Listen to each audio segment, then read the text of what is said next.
Saint Augustine lecture on the Gospel of John, Tractatus 3, following. What then is grace for grace? By faith we render God favorable to us, and inasmuch as we were not worthy to have our sins forgiven, and because we who were unworthy received so great a benefit, it is called grace. What is grace? That which is freely given. What is freely given? Given, not paid.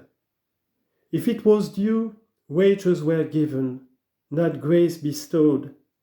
But if it was reply due, you were good.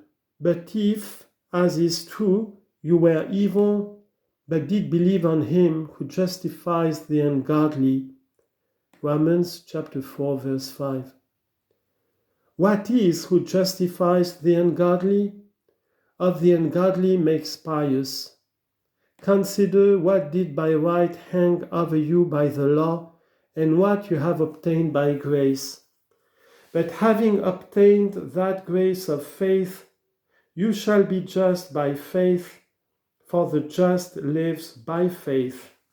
Habakkuk chapter 2 verse 4, Romans chapter 1 verse 17. And you shall obtain favor of God by living by faith.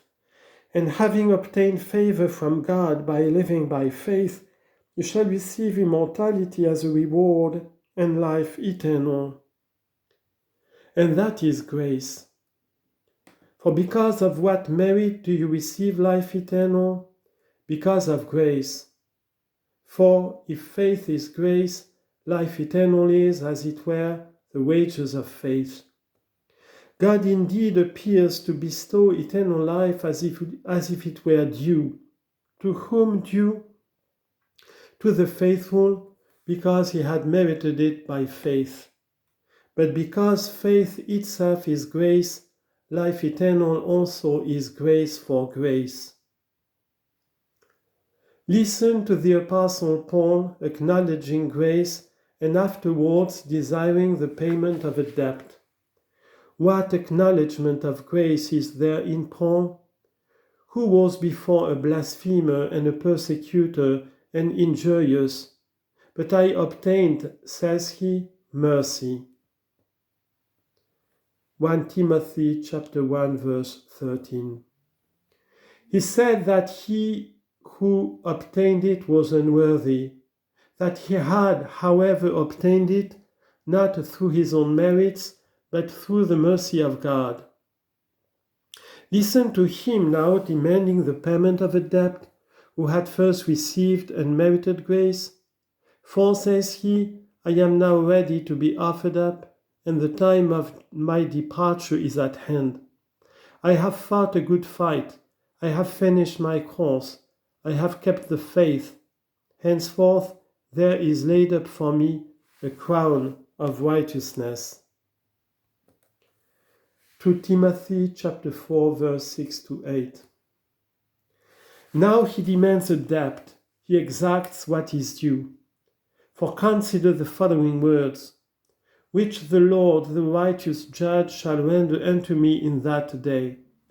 That he might in the former instance receive grace, he stood in need of a merciful Father, for the reward of grace of a just judge.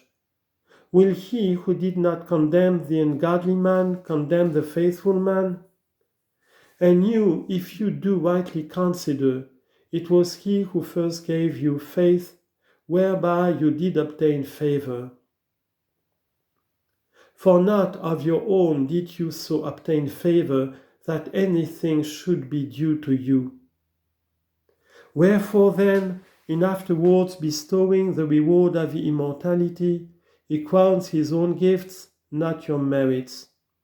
Therefore, brethren, we all of his fullness have received. Of the fullness of his mercy, of the abundance of his goodness have we received. What? The remission of sins, that we might be justified by faith. And what besides? And grace for grace, that is, for this grace by which we live by faith, we shall receive another grace. What then is it except grace? For if I shall say that this also is due, I attribute something to myself, as if to me it were due. But God crowns in us the gifts of his own mercy, but on condition that we walk with perseverance in that grace which in the first instance we received. For the law was given by Moses, which law held the guilty. For what says the apostle? The law entered that the offense might abound. It was a benefit to the proud that the offense abounded, for they gave much to themselves, and as it were, attributed much to their own strength.